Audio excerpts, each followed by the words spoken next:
I was an administrative officer. I was the compliance guy. I was a CPA. I watched the S&L grow from $80 million balance sheet to $1.4 billion in 4 years. That's 13 times growth in 4 years. How'd they do it? Whew.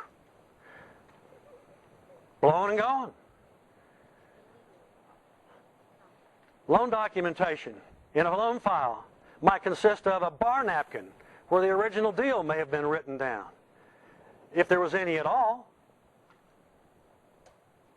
The growth became such that, of course, then the new regulators began to attempt to supervise and input to the savings and loans. Texas, by far, was the state with the most savings and loans that had the most owners, entrepreneur developers. So that meant that Texas had the most savings and loans that had the most problems because of the loans that they were making. In that regard, the loans were for almost anything. Turns out that they were primarily for the people that ran them. They were making them for themselves. That's how they maintained a lifestyle.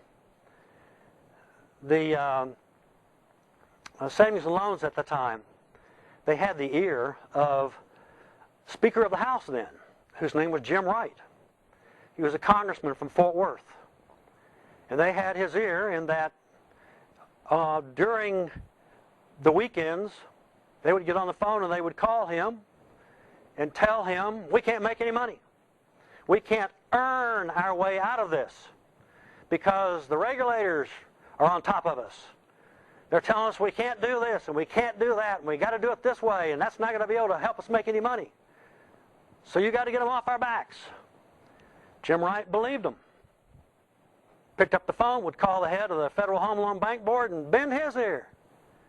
Then, of course, he then would turn around and bend the other regulators' ear, so everything just kind of traveled downhill. So the similarities in terms of what was going on then and now are very similar. They didn't have the phrase then called kicking the can down the road. It was earn their way out. Got to a point to where it wasn't fun to work there anymore. Having prepared and maintained the loan manual, hoping that people were following it, assuming that they were. Of course, I found out later on that they weren't. In doing this, I also learned that that being on one end of the building, thinking I was a compliance guy and I'm okay because I'm not on the other end of the building with all those other people. I don't fly on the jets to California. I don't hang out on the yachts. I don't play with the prostitutes. I don't schmooze with the politicians. I'm too busy coaching Pee Wee football and Little League baseball in Coppell. Anybody know where Coppell is? That didn't help me much, though, because I thought I was going to go off and become a consultant.